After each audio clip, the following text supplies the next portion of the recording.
If you know anything about me, you know I absolutely despise Tom Brady. But why? For starters, he is the most overrated player in sports history. His style of play is insanely boring, and he's won more games playing like dog shit than any other quarterback ever, especially in the playoffs. Every year I have to listen to this smug cocksucker get praised for doing the bare minimum over and over again. He receives more undue credit than any athlete ever. He also happens to be a massive piece of shit who peddles junk science to the masses, takes government loans to buy yachts during pandemics. But being overrated and a douchebag isn't unique to just Brady. No. It's his fans that really fuel my endless hatred for him. For every reasonable Brady fan I've come across in my experience, there are 1,000 who are inhumane psychopaths who harass people and their family members. I know this because they've done it to me many times. But they fucked with the wrong guy this time, because I'm a psychopath with a rapidly growing platform. If I can't enjoy the NFL anymore because of Brady, then I've made it my mission to ruthlessly expose every single misstep he has, so his fans spend more time having emotional breakdowns, commenting rent-free and posting clown emojis in my comment section, instead of just enjoying watching him win.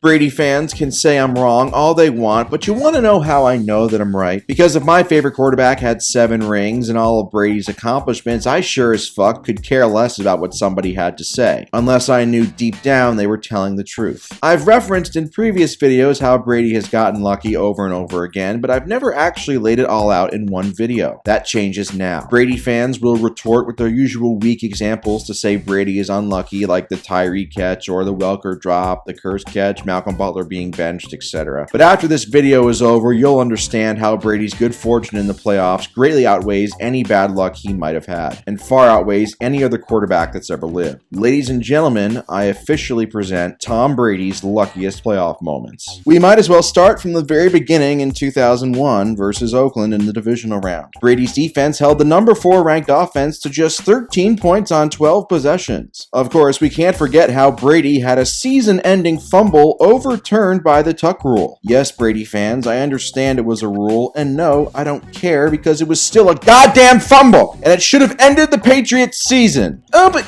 their other quarterbacks had to deal with it too. You're just a hater. No other quarterback ever got bailed out by this rule in this huge of a moment. Suck my dick. As if that wasn't enough, Brady then watched Adam Vinatieri make a 45-yard field goal in a goddamn blizzard to send the game into overtime. Great job by Brady. The next week versus Pittsburgh, Tom Brady led his offense to 0 fucking points, and yet he still gets credited for the win after leaving with an ankle injury in the second quarter. The Patriots' 24 points came off of a punt return, a blocked field goal return, and a touchdown pass from Drew Bledsoe. It's obvious that Brady motivated his team to win from the sidelines or something, who knows. Versus St. Louis in Super Bowl 36. Brady's defense held the number 1 offense in the league, and NFL MVP Kurt Warner to just 17 points while also producing a pick 6. Brady obviously willed it. Brady's offense scored just 13 points on 11 possessions, but he still won Super Bowl 36 MVP, of course, despite throwing for just 145 yards, 69 air yards, nice, and 0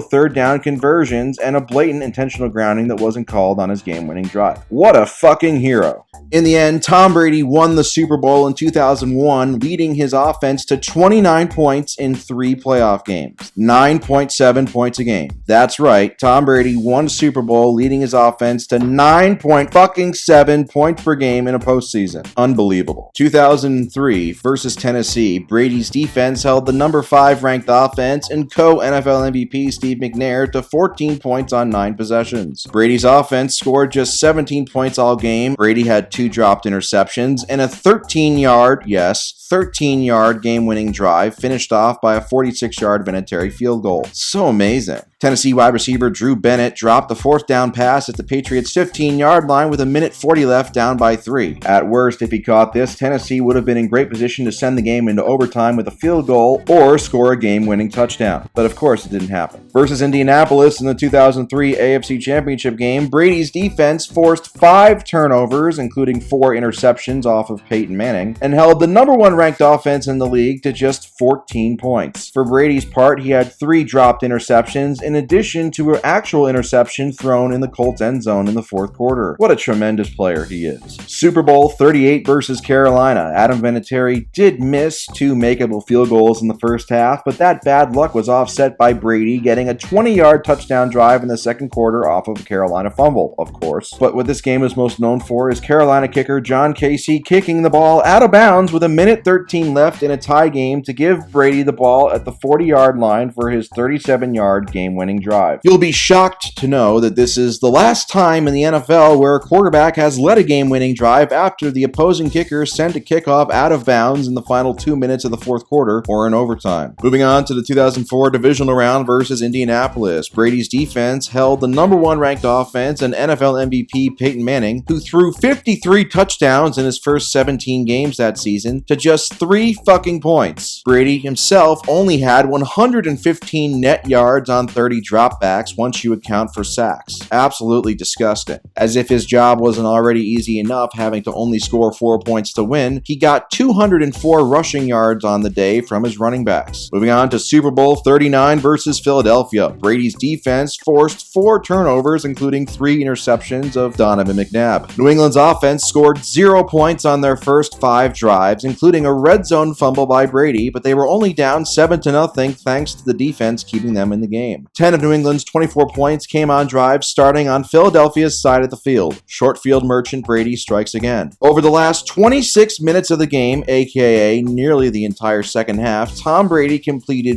one pass beyond the line of scrimmage. Absolute greatness right there, am I right? 2006 divisional round versus San Diego. 10 of New England's 24 points came off of short fields once again. So fucking incredible. Brady threw 3 interceptions, including one to Marlon McCree down by 8 with 6.5 minutes left that was fumbled back to New England, giving Brady a fresh set of downs which he would eventually score off of. Only Brady can will his opponent to give him his turnover back on the same play in a crucial moment of a playoff game. San Diego missed a potential game-tying 54-yard field goal as time expired that would have sent the game into overtime. Brady obviously farted, which was enough to blow the ball wide right. God, Brady's farts just want to win more than anybody else's farts. 2007 AFC Championship game versus San Diego. Brady threw 3 interceptions again. Wow, what a super generous guy he is, purposely giving away multiple possessions every game. But don't worry, Brady's defense only allowed 12 points, which isn't very surprising considering he got to face a team whose quarterback had a fucking torn ACL and whose all-pro running back barely played with a torn meniscus injury.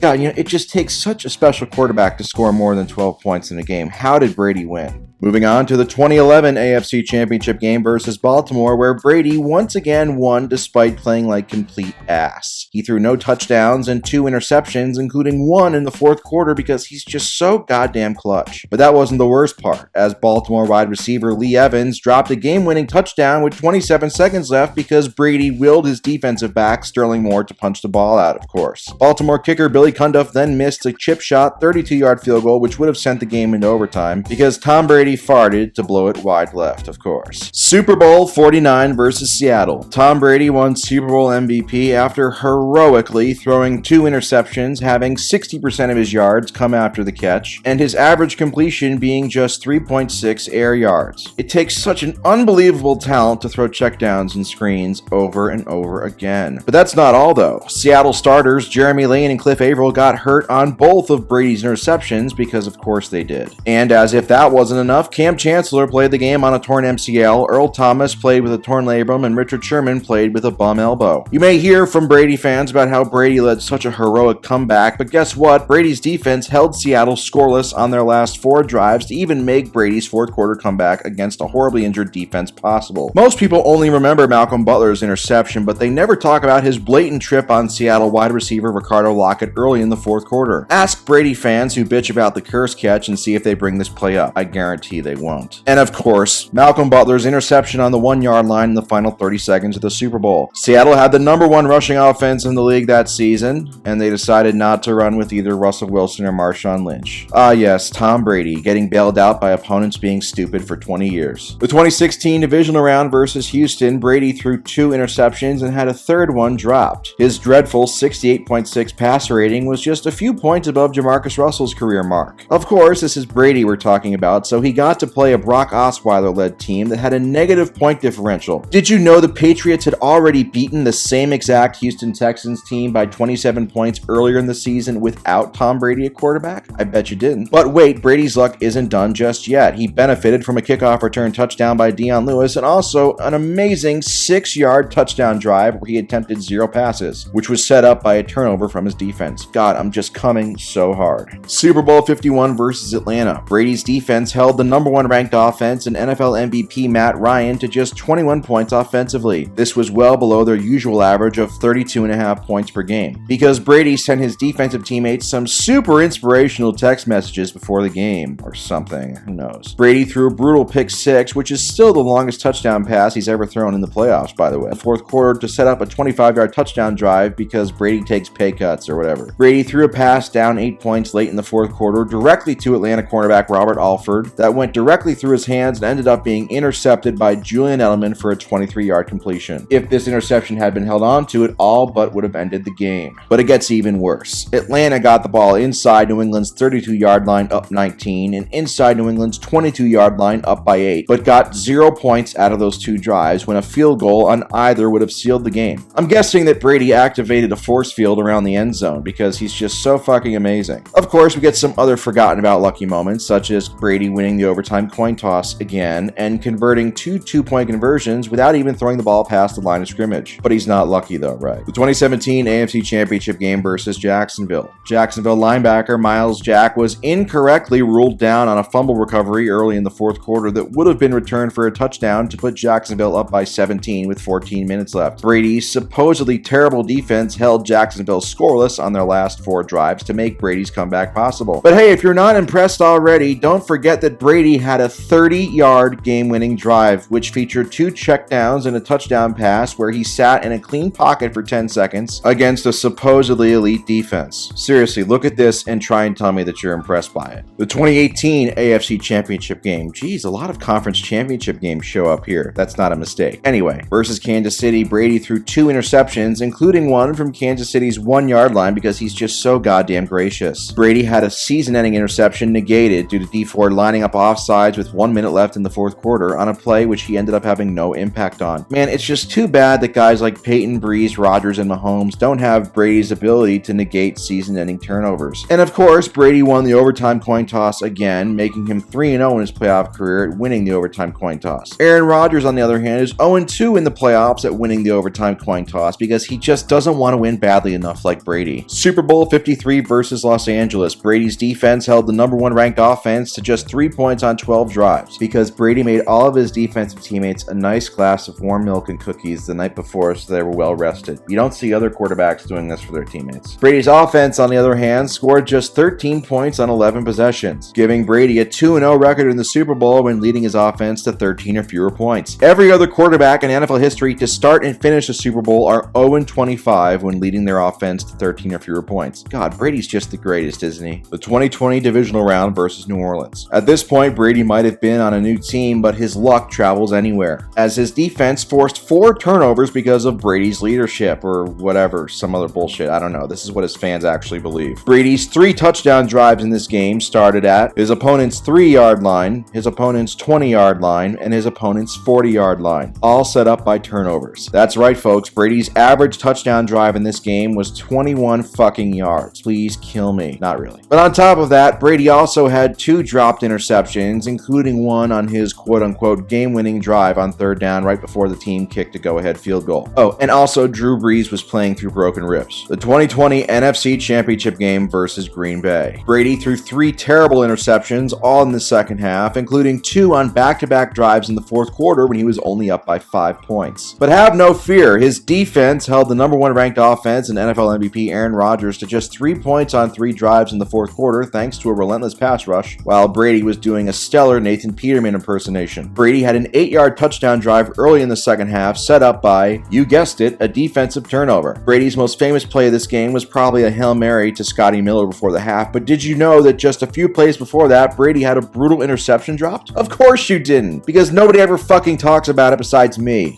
It says a lot about how lucky Brady is that a game in which his defense held Patrick Mahomes to just 9 points doesn't make the list. Oh, and by the way, in that same exact Super Bowl where his defense held Patrick Mahomes to just 9 points, Brady threw for just 72 air yards, 64% of his yards came after the catch, and he had an interception negated in the second quarter on an eventual scoring drive. But hey, who's counting? But seriously, his defense held Patrick Mahomes to 9 fucking points. Jesus fucking Christ, how lucky can this son of a bitch get? If you've made it this far into the video, then you're most likely not a Brady fan, because most Brady fans are too busy writing me death threats. I know that some dumbasses will comment, "Oh my god, you just cherry-picked his worst games. He's had great games too." Well, I sure as fuck hope so, because he's played 45 fucking playoff games. Reminder, this video is just about his luckiest wins. I never even mentioned how terrible he's played in most of his playoff losses. Even if you include all of his best playoff performances, Brady is still a terribly average postseason quarterback on a per-throw basis. And while Brady is certainly not the only quarterback to get worse in terms of efficiency in the postseason, considering how much more team success he's had than any other quarterback ever, his individual playoff efficiency should be leaps and bounds better than any other quarterback ever. But it's not, which only strengthens my